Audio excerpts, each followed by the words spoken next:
तरफ भ्रष्टाचारी कांग्रेस का बोलबाला, भ्रष्टाचार का बोलबाला था। राम हुए कि नहीं हुए, इस बात को लेकर भी कांग्रेस सुप्रीम कोर्ट में कहती थी राम तो थे ही नहीं, रामायण तो कभी हुई नहीं। लेकिन यदा यदा ही धर्मस्य ग्लानिर्भवति भारत अभ्युत्थानम धर्मस्य तदात्मनं सृजाम्यहम् का गीता का जो श्लोक है कि जब जब भारत की भूमि पर धर्म की हानि होगी तो कोई ना कोई अवतारी पुरुष आएगा जो धर्म की स्थापना करेगा। मोदी जी आए, जयराम जी आए, आज राम मंदिर बन रहा है, आज धारा 370 खत्म कर दी गई है, आज कांवड़ियों पर लठ बरसाए जाते थे, कांवड़ियों पर पुष्प वर्षा होती है, कुंभ में प्रधानमंत्री आते हैं तो सफाई करने वालों के चरण धोते हैं। इसलिए हम ऐसे काल में जन्म लिया है, हमने ऐसे काल में हम आप लोगों को देख रहे हैं। जब इतिहास लिखा जाएगा तो कहा जाएगा कि 2014 के बाद भारतवर्ष में धर्म की स्थापना के काम हुए। दिल्ली में प्रधानमंत्री मोदी तो हिमाचल प्रदेश में मुख्यमंत्री ठाकुर जयराम हुए। इस स्वर्णिम काल में हमारा सौभाग्य कि हम आप लोगों के नेतृत्व में आगे बढ़ रहे हैं। और अंत में मैं इतना ही कहना चाहता हूं कि चुनाव बिल्कुल नजदीक है और आपके नेतृत्व में विपक्ष का हाल क्या है। हमने भी जब से राजनीति को देखा, 5 साल में सरकार बदलती थी और सरकार बदलने से पहले विपक्षी चार्जशीट बनाते थे। ये पहला कार्यकाल है कि ठाकुर जयराम की सरकार के विरुद्ध विपक्ष कोई आरोप नहीं लगा पा रहा, कोई चार्जशीट नहीं है। बस एक आरोप है, ये बड़ी आफत है। विपक्ष वाले कहते हैं कि मुख्यमंत्री में शराफत है, ये आरोप लगाते हैं। इसलिए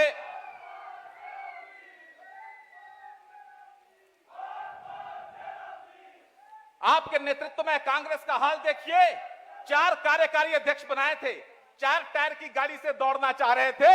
आपने पहला टायर पंक्चर किया पवन काजल के रूप में, दूसरा टायर पंक्चर कर दिया हर्ष महाजन के रूप में। नोटिफिकेशन चुनाव की होने दो, कांग्रेस का छकड़ा बिना टायर के खड़ा हो जाएगा। आपके नेतृत्व में संभव है। अंत में माननीय मुख्यमंत्री महोदय, हम आपको पिछले कार्यकाल में विधायक नहीं दे पाए, लेकिन आप बार बार आते हैं और आपकी तरफ से एक बार फिर धन्यवाद करना चाहता हूं आपका कि हिमाचल प्रगतिशील के 2 कार्यक्रम अगर प्रदेश में किसी विधानसभा में हो रहे हैं तो ठोक विधानसभा क्षेत्र में हो रहे हैं। इसके लिए भी जोरदार तालियों के साथ आप स्वागत करेंगे। आप ठोक आए थे, हम सब नेताओं की तरफ से नरेश जी ने मांगे वहां पड़ी। मैं ठोक की जनता की तरफ से आपका धन्यवाद करना चाहता हूं कि आपने वो मांगे घोषणा भी की, घोषणा करके आपने कैबिनेट में लाकर सारी की सारी मांगे, एक वेटनरी की मांग कोई रहती है वो हो जाएगी, उसको छोड़कर आपने सारी नोटिफाई कर दी है। मैं बड़ा गांव की जनता की तरफ से, एक मतियाना की तरफ से आपका उसके लिए भी धन्यवाद करता हूं। ठियोग कुमारसम की जनता की तरफ से धन्यवाद करता हूं। हम विधायक तो नहीं दे पाए, लेकिन हम इतने बेशरम है कि मांगना और चाहते हैं, मांगते मांगते हम सीमाएं लांघ जाते हैं। और आप इतने करुणामयी है कि आप भी देते देते उदारमना सीमाएं लांघ जाते हैं। इस विधानसभा क्षेत्र में मैं कुछ मांगे जो हमारे नेताओं ने, हमारे मंडल ने बनाई है, उसमें सभी नेताओं का सहयोग है और वो जनता की आवाज के आधार पर आपके सामने पढ़ना चाहूंगा और उम्मीद करता हूं कि आप इन मांगों को पूरा करेंगे। माननीय मुख्यमंत्री महोदय, कुमारसैन में सब जज कोर्ट की स्थापना होनी चाहिए, क्योंकि ये लगभग शर्मला क्यारा तक ये क्षेत्र जाता है और उनको अपना मुकदमा लड़ने के लिए, न्याय पाने के लिए रामपुर जाना पड़ता है। यहाँ एसडीएम का ऑफिस है, थाना है, सब जज कोर्ट के लिए जमीन में फॉरेस्ट का एनओसी भी आ चुका है, मात्र आपकी घोषणा की देरी है। हम कृपाकांक्षी हो गए अगर आप कुमारसैन में सब जज कोर्ट की घोषणा करें। साथ ही साथ कुमारसैन को नगर परिषद का दर्जा देने की भी मांग यहाँ के स्थानीय लोगों ने करी है, यहाँ के नेताओं ने उसकी भी मैं मांग करता हूं। और हम चाहे तो कुमारसैन में एसडीपी ऑफिस भी रहे हैं, लेकिन उससे पहले यहाँ कुछ थाने अपग्रेड होने हैं। हमारा आपसे विनम्र आग्रह है कि नारकंडा टूरिस्ट प्लेस है, सबसे ज्यादा सेब मार्केट क्या एरिया नारकंडा में है। 12 महीने वहां पुलिस की आवश्यकता रहती है। नारकंडा पुलिस चौकी को नारकंडा थाने में तब्दील करने का नारकंडा की जनता आपसे विनम्र निवेदन करती है। और उसके साथ ही कोटगढ़ अस्पताल का दर्जा बढ़ाकर 50 बेडेड करना, यह भी मांग हम रखते हैं। तानू जुब्बड़ झील, जहां स्वयं नरेंद्र मोदी जी आए थे और उन्होंने कहा था कि इस झील का ब्यूटिफिकेशन होना चाहिए, उसके लिए 20 लाख रुपए और उस सड़क के लिए भी 20 लाख रुपए की मांग करते हैं। वहां माननीय धर्मा जी का भी घर है और उन्होंने विशेष रूप से आग्रह किया है। हम आपका धन्यवाद करते हैं कि आपके होते हुए हमें विधायक की कमी महसूस नहीं हुई, क्योंकि आपने ओएसडी भी हमारे क्षेत्र से लिया, तो उनकी तरफ से और वहां की जनता की तरफ से तानू जुबड़ के सौंदर्यकरण की और इको पार्क की भी मांग में करता हूं।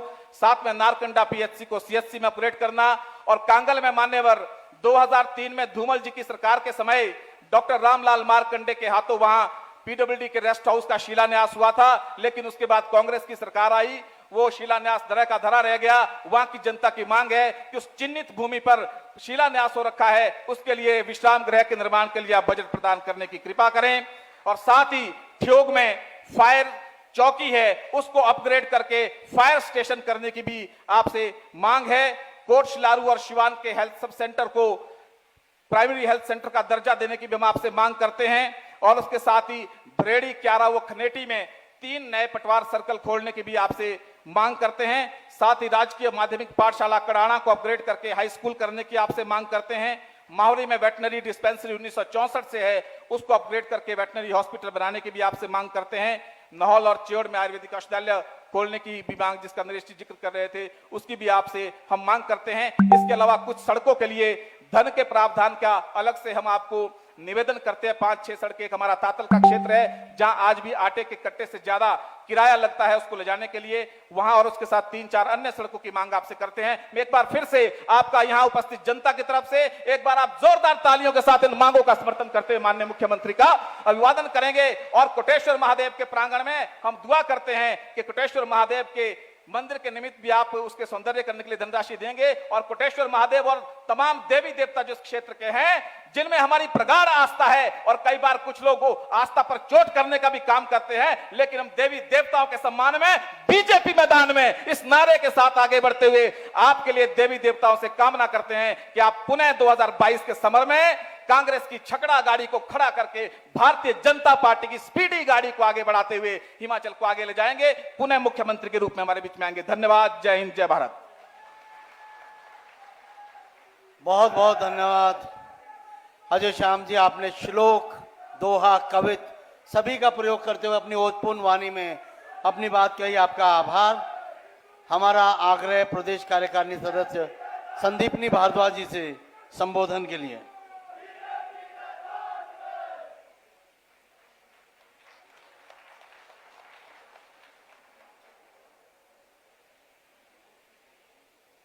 भारत माता की, भारत माता की।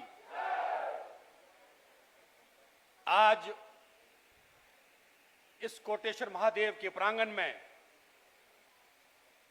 जिस प्रभु का आशीर्वाद इस पूरे क्षेत्र को मिलता है, हमारे मध्य में हमारे लोकप्रिय मुख्यमंत्री ठाकुर जयराम जी, जो आज दूसरी बार इस दरबार ग्राउंड में आए हैं, मैं कुमारसैन के अवाम की तरफ से, यहां की जनता की तरफ से, ठियोग के अवाम की तरफ से, वहां की जनता की तरफ से, यहां की माताओं बहनों की तरफ से आपका स्वागत करता हूं, अभिनंदन करता हूं। मित्रों, यह बड़े गर्व की बात है कि हिमाचल की राजनीति में एक ऐसा सूरज उभर करके आया है जो गांव के बिल्कुल गरीब परिवार से निकल के हिमाचल प्रदेश का मुख्यमंत्री बना। पहली बार कोई किसान का पुत्र, जिस व्यक्ति ने अपने हाथ से गड्ढे खोदे, पौधे लगाए,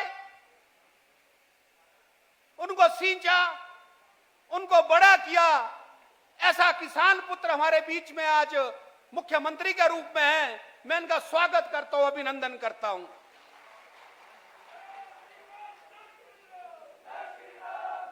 उनके साथ आदरणीय पुरुषोत्तम गलेरिया जी, जो हमारे शिमला पार्लियामेंट के प्रभारी हैं और खादी बोर्ड के चेयरमैन हैं। मैं आपका भी यहां कुमारसैन के अवाम की तरफ से स्वागत और अभिनंदन करता हूं। हमारे बीच में यहां के विधायक राकेश सिंघा जी, जो मंच पर मुख्यमंत्री की तारीफ करते हैं और मंच से उतरते ही विरोध में आ जाते हैं, मैं उनका भी स्वागत करता हूं।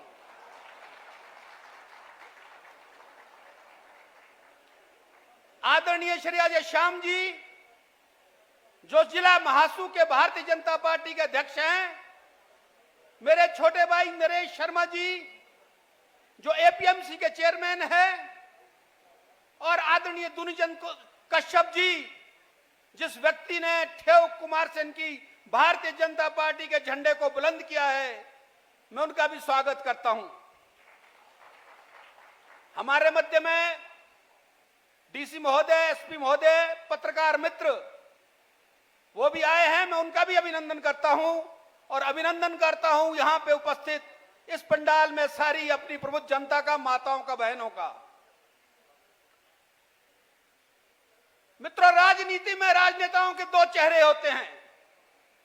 एक चेहरा होता है कि वो बड़ी बड़ी बातें करते हैं और जब आवाम को एड्रेस करने के बाद चले जाते हैं, और जो मन से घोषणा करते हैं उसके क्रमण में उनकी कोई रुचि नहीं होती। और दूसरे व्यक्ति वो हैं जो लोगों के बीच में कोई बात बोल के जाते हैं तो इस बात को सुनिश्चित करते हैं कि उसका अनुसरण सरकार करे।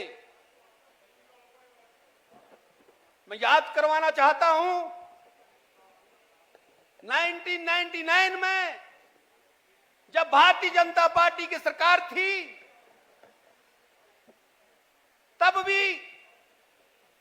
तब के मुख्यमंत्री ने आज जो कोटगढ़ में उप तहसील का भवन तैयार हुआ है, उसके लिए 15 दिन तहसीलदार बैठाने का कार्य भी उस समय की भारतीय जनता पार्टी सरकार ने किया था। और ठाकुर साहब, हम आपके बहुत ऋणी हैं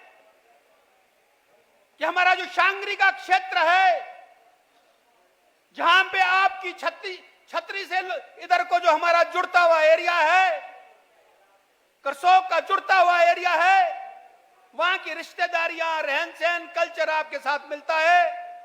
आपने उसको उप तहसील बनाया। मैं शांगरी और कुमारसर की जनता की तरफ से फिर से आपका धन्यवाद करना चाहता हूं। मत्याना की मांग बहुत पहले से थी। सिंघा जी ने तो सिर्फ ठेव के पब्लिक मीटिंग में भी यह कहा कि मैं मोहर लगाता हूं। अच्छा होता सिंघा जी आंदोलन की जगह विधानसभा में उसको पारित करके लाते। लेकिन धन्यवाद आदरणीय जयराम जी का, जिन्होंने वहां की जनता की इस मांग को माना और वहां की लोगों की समस्याओं को समझते हुए उसका निराकरण किया। मित्रों, मैं बहुत देर तक आपके और माननीय मुख्य अतिथि के बीच में रुकावट नहीं बनना चाहता, लेकिन ठाकुर साहब, जिस क्षेत्र में आप आज दूसरी बार आए हैं, यह पंचायत बहुत बड़ी क्राउडेड पंचायत है। यहां का बाजार है, यह एसडीएम का दफ्तर है, दो एक्सीन के दफ्तर हैं, बहुत सारी एडमिनिस्ट्रेटिव समस्याएं हैं। जैसा मेरे छोटे भाई अजय श्याम ने कहा कि यहां पे नगर परिषद बननी चाहिए, उसके सारे पेपर कंप्लीट होकर के सारी एनओसी के साथ आपके अर्बन लोकल मंत्री जी के पास पड़ी हैं। हम चाहेंगे कि आप उस का घोषणा करें और आने वाले जब समय आएगा तो वो फंक्शनल भी हो। पुलिस का मामला अजय जी ने रखा, मैं इनके साथ सहमत हूं कि हमारी जो नारकंडा का जो क्षेत्र है, वहां रोडू से भी लोग आते हैं, कोटखाई से भी लोग आते हैं, और हमारी बहुत बड़ी फल मंडी का व्यापार वहां होता है। अगर वो चौकी अपग्रेड होगी तो निश्चित रूप से वहां क्राइम कंट्रोल होगा और पुलिस ट्रैफिकिंग को भी संभाला जा सकता है। बड़ा गांव वालों की भी मांग है कि अब आपने तहसील तो दे दी, अब पुलिस चौकी भी होनी चाहिए। ठाकुर साहब, बड़ा गांव की संख्या सबसे ज्यादा है, यहां पुलिस की चौकी आप सुनिश्चित रूप से देंगे, ऐसा हम समझते हैं। सिंघा साहब ने कोटगढ़ में भी चौकी जला दी थी, बड़ा आंदोलन किया, पुलिस वाले बेचारे रात को भागे और इन्हें दिन में आग लगा दी। और आज सिंघा साहब सबसे पहले बोलते हैं कि वहां चौकी खुलनी चाहिए। ठाकुर साहब इनकी बात भी सुन लो, कोटगढ़ में भी चौकी खोल दो। मित्रों, यहां पे अलग अलग विषय पे बात होगी, सड़कों की बात होगी, डिग्री का कॉलेज बना है, आईटीआई का भवन बना है, हॉस्पिटल बना है, वो लोगों को समर्पित हो, ऐसी हमारी अपेक्षा ठाकुर साहब आपसे है। और जो सड़कों की बात, तानी जुबड़ की बात अजय जी ने कही, ठाकुर साहब जब दूसरी बार मोदी जी मुख्यमंत्री बने तो हाटू मंदिर वो आए, उन्होंने कहा कि मैं भोजन ऐसी जगह करना चाहता हूं जहां पे कोई शांति का एरिया हो। तानी जुबड़ में हमारे कार्यकर्ता रतन मिख्यान जी थे, उनका बहुत सुंदर वहां पर रिजॉर्ट है, उस लेक के किनारे, वहां उसके लेक के लिए अगर जीर्णोद्धार होगा तो एक बहुत बड़ा टूरिस्ट डेस्टिनेशन वहां के लोगों के लिए वो बनेगा। उसके लिए भी, उसके जीर्णोद्धारण के लिए जो अजय जी ने जैसे कहा उसका सहयोग होगा तो अच्छा होगा। कांगल की बात इन्हें कही सुन, और ठेयोग की बात बोली कि वहां पे फायर का दफ्तर है, उसको अपग्रेड करना चाहिए। मैं इनकी बातों में मोहर लगाता हूं। कांगल में हमने एक आयुर्वेदिक डिस्पेंसरी नोटिफाई की थी ठाकुर साहब, लेकिन वो फंक्शनल नहीं हो पाई। उस आयुर्वेदिक डिस्पेंसरी को आप फंक्शनल करेंगे तो बड़ा गांव से लेकर के हमारे कंदरू तक वहां उन 8-10 पंचायतों में कोई बहुत अच्छी फैसिलिटी हॉस्पिटल की नहीं है, वो फंक्शनल होगा तो लोगों के लिए लाभ होगा। और यहां पे बहुत सारे पद हॉस्पिटल्स और स्कूल में खाली हैं। आप आज ही अपने एडमिनिस्ट्रेशन को आदेश दे दें कि जहां जहां भी स्कूलों और हॉस्पिटल में वो पद खाली हैं वो पद भर लिए जाएं। मैं बहुत देर तक माननीय मुख्यमंत्री जी आपके और जनता के बीच में रुकावट नहीं बनना चाहता, लेकिन हमको पूरा भरोसा है कि किसान पुत्र एक मजबूत हमारे साथी, मैंने ठाकुर साहब के साथ एवीबी से लेकर के युवा मोर्चा में साथ किया है काम। ऐसे व्यक्ति हैं जो दोस्तों को याद रखते हैं, कभी भी इनके कागज में हमने एग्जामिन शब्द नहीं लिखा, अप्रूव्ड शब्द इनसे पाया। और यहां भी जो हमने मांगे आपके सामने रखी हैं वो आप अप्रूव नहीं करेंगे। और ठाकुर साहब, हम आपको भरोसा दिलाते हैं कि सिंघा साहब के लाल कलर में इस बार पीला बना करके यहां भगवा ले रहेंगे। और मन से निवेदन करता हूं कि सिंघा साहब, आपका लाल कलर क्यों लाल लहू करता है, भगवा करके उसको सुंदर सूरज की तरह उगता बनाने का प्रयास करो। आपका बहुत बहुत धन्यवाद। जय हिंद, जय भारत, जय हिमाचल। बहुत बहुत धन्यवाद संदीपनी भारद्वाज जी।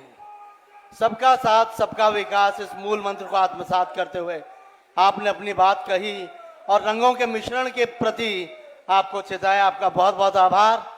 आग्रह करना चाहूंगा एपीएमसी के अध्यक्ष आदरणीय नरेश शर्मा जी से संबोधन के लिए।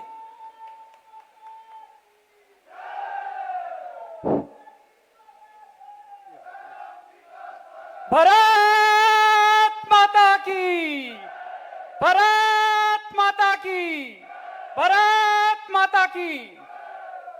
कोटेश्वर महाराज को नमन करते हुए आजादी के इस अमृत महोत्सव के अवसर पर आज इस कार्यक्रम के मुख्य अतिथि हिमाचल प्रदेश के यशस्वी मुख्यमंत्री आदरणीय श्री जयराम ठाकुर जी, भारतीय जनता पार्टी शिमला संसदीय चुनाव क्षेत्र के प्रभारी पुरुषोत्तम गुलेरिया जी, हमारे बीच में हमारे बड़े भाई आदरणीय संदीपनी भारद्वाज जी, भारतीय जनता पार्टी जिला महासू के अध्यक्ष श्री अजय श्याम जी, भारतीय जनता पार्टी मंडल ठेयोग से के अध्यक्ष श्री दुनीचंद कश्यप जी, हमारे बीच में हिमको पैट के चेयरमैन भाई कौल नेगी जी, हमारे मध्य में जिला परिषद सदस्य श्री सुभाष जी मदनलाल जी, मंच पर विराजमान, मुझे क्षमा करना, हमारे सम्मानीय विधायक आदरणीय श्री राकेश सिंघा जी, मंच पर विराजमान हमारा समस्त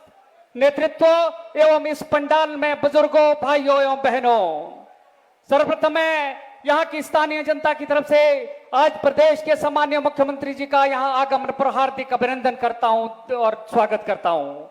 साथ ही साथ आपका धन्यवाद भी करता हूँ कि ये जिस प्रकार के आजादी के 75वें साल में आपने पूरे प्रदेश में ये अमृत महोत्सव के नाम से ये महोत्सव कराए हैं, आपको बहुत बहुत बधाई। क्योंकि हमको ध्यान रहना चाहिए कि आजादी कितनी मुश्किल के साथ मिली है और इसको हमको स्मरण करते रहना चाहिए। माननीय मुख्यमंत्री महोदय, मैं आपका और भी धन्यवाद करता हूं क्योंकि ठियोग कुमारसैन विधानसभा चुनाव क्षेत्र एक ऐसा चुनाव क्षेत्र है जिस हिसाब से आपने पूरे प्रदेश में नारा दिया है कि इस बार हम रिवाज बदलेंगे, उस प्रकार से इन 5 सालों के अंदर में जहां तक मैं ठियोग कुमारसैन की बात करूं, आपने अभी से रिवाज बदल दिया है। इस विधानसभा का रिवाज रहा है कि जब सरकार का अंतिम 7 दिन रहते हैं तो यहाँ बड़ी भारी घोषणाएं सरकार से होती थी और कुछ वो कैबिनेट में भी नहीं आती थी, कुछ कैबिनेट में आ जाती थी। सबको पता था अगली बार जब सरकार नहीं आती थी तो वो योजना जो है ठंडे बस्ते में पड़ जाती थी। लेकिन 5 साल का ये कार्यकाल इस बात का इस विधानसभा इतिहास है कि पिछली सरकार ने जाते जाते जिनके शिलान्यास किए थे, नाम मात्र का बजट भी नहीं था, उन्होंने आपने उन योजनाओं में बजट का प्रोविजन करके पूरी विधानसभा चुनाव क्षेत्र के जो हमारी वो बड़ी स्कीम थी आज उद्घाटन की स्थिति में है या उसका कार्य पूरा होने जा रहा है। मैं बहुत लंबी बात नहीं करूंगा, मुझे ध्यान में है कि आपको अगले कार्यक्रम में जाना है। मैं 2 बड़े प्रोजेक्ट्स की बात करूंगा। इस विधानसभा चुनाव क्षेत्र में पीने के पानी की बड़ी समस्या थी और लोगों को आज भी पानी ढोके लाना पड़ता है।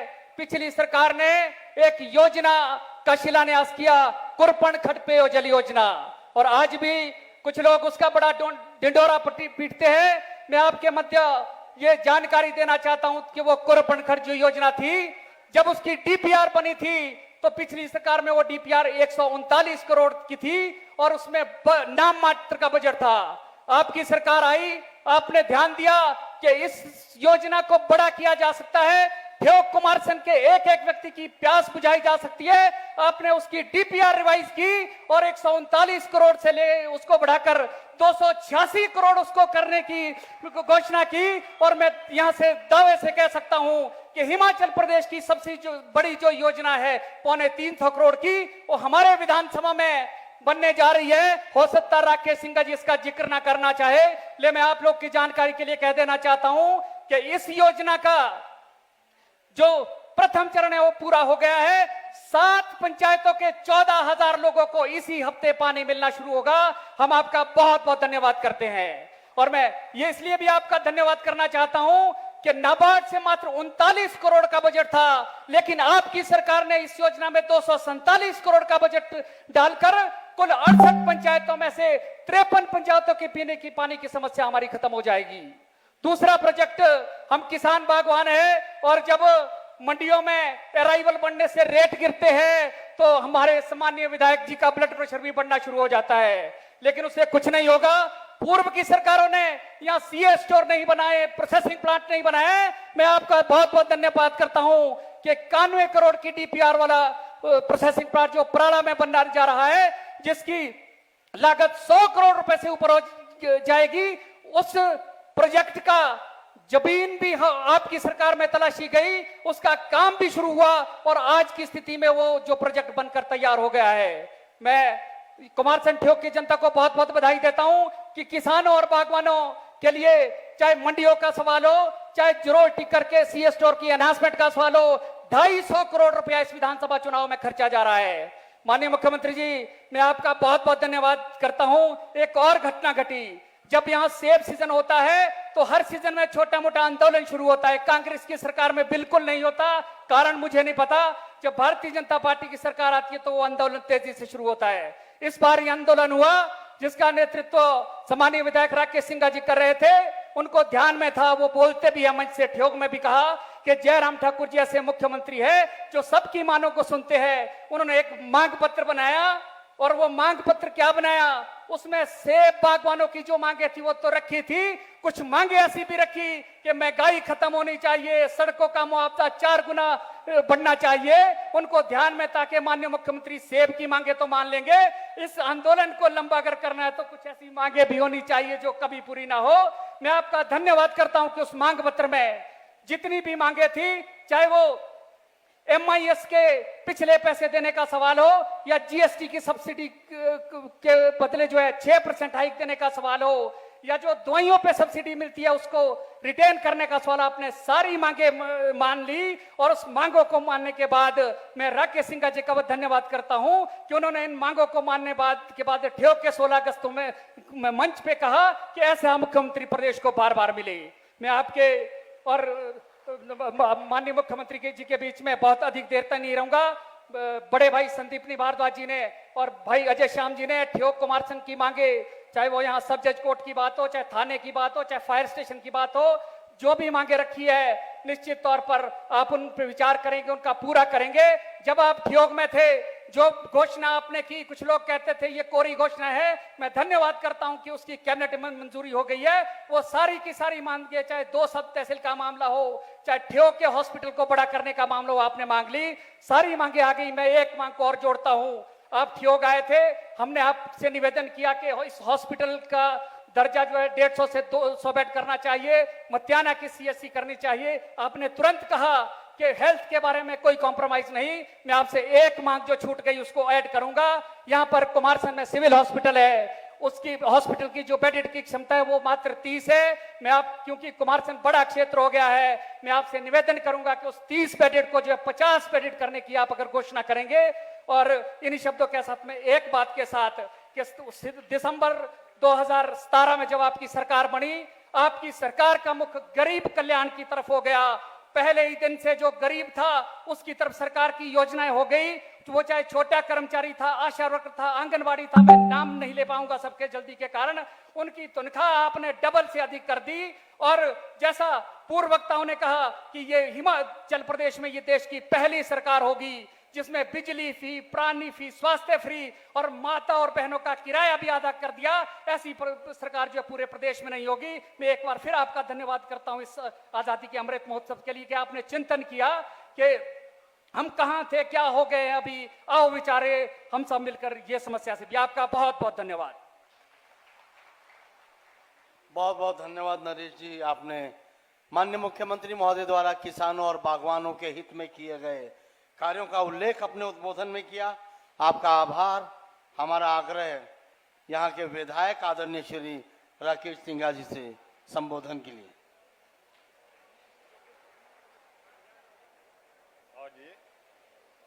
हिमाचल प्रदेश के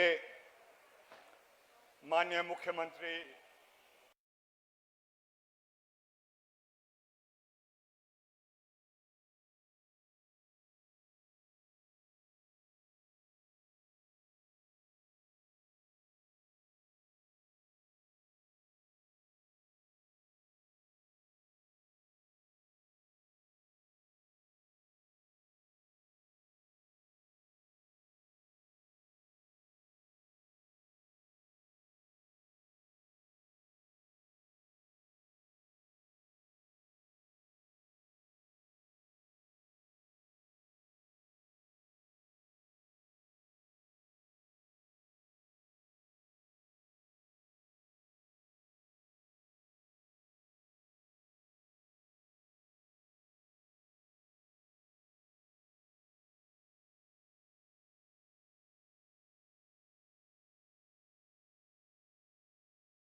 पूरी विधानसभा चुनाव क्षेत्र के जो हमारी वो बड़ी स्कीम थी आज उद्घाटन की स्थिति में है या उसका कार्य पूरा होने जा रहा है।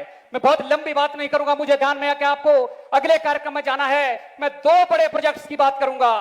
इस विधानसभा चुनाव क्षेत्र में पीने के पानी की बड़ी समस्या थी और लोगों को आज भी पानी ढोके लाना पड़ता है।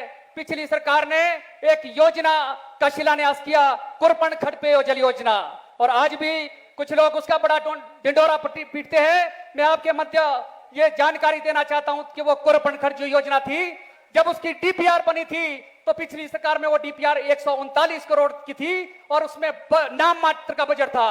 आपकी सरकार आई, आपने ध्यान दिया कि इस योजना को बड़ा किया जा सकता है, ठेव कुमारसेन के एक एक व्यक्ति की प्यास बुझाई जा सकती है। आपने उसकी डीपीआर रिवाइज की और 139 करोड़ से ले उसको बढ़ाकर 286 करोड़ उसको करने की घोषणा की। और मैं यहां से दावे से कह सकता हूं कि हिमाचल प्रदेश की सबसे बड़ी जो योजना है 325 करोड़ की, वो हमारे विधानसभा में बनने जा रही है। हो सकता है राकेश सिंह जी इसका जिक्र ना करना चाहे, लेकिन मैं आप लोग की जानकारी के लिए कह देना चाहता हूं कि इस योजना का जो प्रथम चरण है वो पूरा हो गया है। 7 पंचायतों के 14,000 लोगों को इसी हफ्ते पानी मिलना शुरू होगा।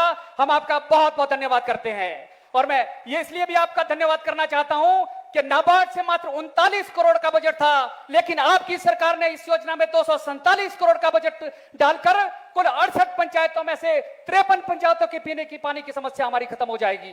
दूसरा प्रोजेक्ट, हम किसान बागवान है और जब मंडियों में अराइवल बढ़ने से रेट गिरते हैं तो हमारे सम्मानीय विधायक जी का ब्लड प्रेशर भी बढ़ना शुरू हो जाता है, लेकिन उससे कुछ नहीं होगा। पूर्व की सरकारों ने यहाँ सीए स्टोर नहीं बनाए, प्रोसेसिंग प्लांट नहीं बनाए। मैं आपका बहुत बहुत धन्यवाद करता हूं कि 91 करोड़ की डीपीआर वाला प्रोसेसिंग प्लांट जो पराड़ा में बनाने जा रहा है, जिसकी लागत 100 करोड़ रुपए से ऊपर हो जाएगी, उस प्रोजेक्ट का जमीन भी आपकी सरकार में तलाशी गई, उसका काम भी शुरू हुआ और आज की स्थिति में वो जो प्रोजेक्ट बनकर तैयार हो गया है। मैं कुमारसेन ठेक की जनता को बहुत बहुत बधाई देता हूं कि किसानों और बागवानों के लिए चाहे मंडियों का सवाल हो, चाहे जीरो टिकर के सीए स्टोर की एनहांसमेंट का सवाल हो, 250 करोड़ रुपया इस विधानसभा चुनाव में खर्चा जा रहा है। माननीय मुख्यमंत्री जी, मैं आपका बहुत बहुत धन्यवाद करता हूं। एक और घटना घटी, जब यहाँ सेब सीजन होता है तो हर सीजन में छोटा मोटा आंदोलन शुरू होता है। कांग्रेस की सरकार में बिल्कुल नहीं होता, कारण मुझे नहीं पता। जब भारतीय जनता पार्टी की सरकार आती है तो वो आंदोलन तेजी से शुरू होता है। इस बार ये आंदोलन हुआ जिसका नेतृत्व सम्मानीय विधायक राकेश सिंह जी कर रहे थे। उनको ध्यान में था, वो बोलते भी है मंच से, ठेक में भी कहा कि जयराम ठाकुर जी ऐसे मुख्यमंत्री है जो सबकी मांगों को सुनते हैं। उन्होंने एक मांग पत्र बनाया और वो मांग पत्र क्या बनाया, उसमें सेब बागवानों की जो मांगे थी वो तो रखी थी, कुछ मांगे ऐसी भी रखी कि महंगाई खत्म होनी चाहिए, सड़कों का मुआवजा 4 गुना बढ़ना चाहिए। उनको ध्यान में, ताकि माननीय मुख्यमंत्री सेब की मांगे तो मान लेंगे, इस आंदोलन को लंबा अगर करना है तो कुछ ऐसी मांगे भी होनी चाहिए जो कभी पूरी ना हो। मैं आपका धन्यवाद करता हूं कि उस मांग पत्र में जितनी भी मांगे थी, चाहे वो MIS के पिछले पैसे देने का सवाल हो, या GST की सब्सिडी के बदले जो है 6% हाइक देने का सवाल हो, या जो दवाइयों पे सब्सिडी मिलती है उसको रिटेन करने का सवाल, आपने सारी मांगे मान ली। और उस मांगों को मानने के बाद मैं राकेश सिंह जी का धन्यवाद करता हूं कि उन्होंने इन मांगों को मानने के बाद ठेक के 16 अगस्त में मंच पे कहा कि ऐसे मुख्यमंत्री प्रदेश को बार बार मिले। मैं आपके और माननीय मुख्यमंत्री जी के बीच में बहुत अधिक देर तक नहीं रहूंगा। बड़े भाई संदीपनी भारद्वाज जी ने और भाई अजय श्याम जी ने ठेक कुमारसेन की मांगे, चाहे वो यहाँ सब जज कोर्ट की बात हो, चाहे थाने की बात हो, चाहे फायर स्टेशन की बात हो, जो भी मांगे रखी है निश्चित तौर पर आप उन पर विचार करेंगे, उनका पूरा करेंगे।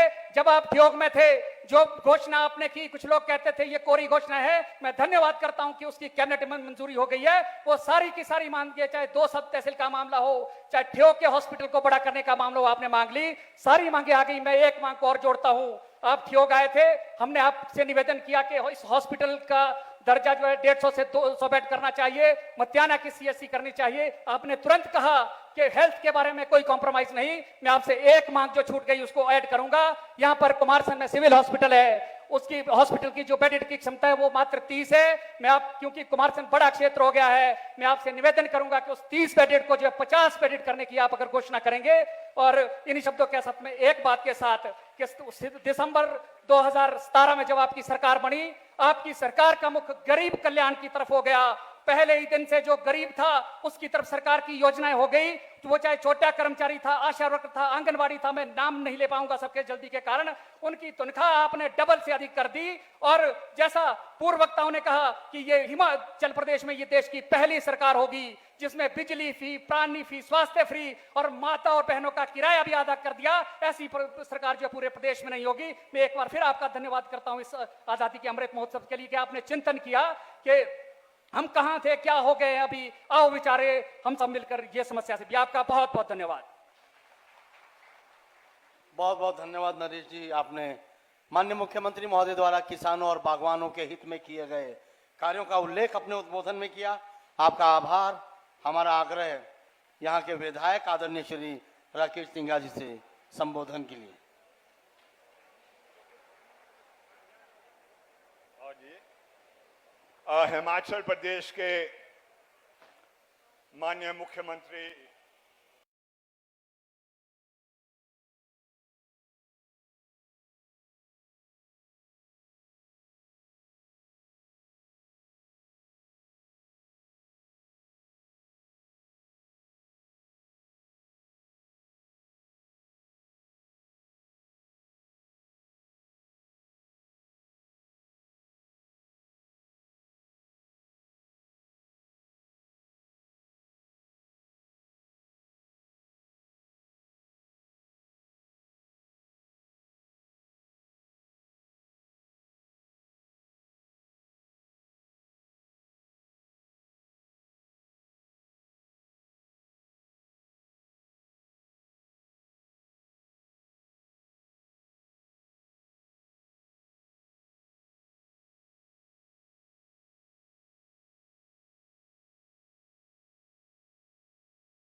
पूरी विधानसभा चुनाव क्षेत्र के जो हमारी वो बड़ी स्कीम थी आज उद्घाटन की स्थिति में है या उसका कार्य पूरा होने जा रहा है।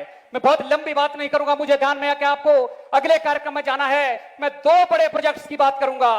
इस विधानसभा चुनाव क्षेत्र में पीने के पानी की बड़ी समस्या थी और लोगों को आज भी पानी ढोके लाना पड़ता है। पिछली सरकार ने एक योजना का शिलान्यास किया, कुरपन खड़ पेयजल योजना, और आज भी कुछ लोग उसका बड़ा ढिंडोरा पीटते हैं। मैं आपके मध्य ये जानकारी देना चाहता हूं कि वो कुरपन खड़ जो योजना थी, जब उसकी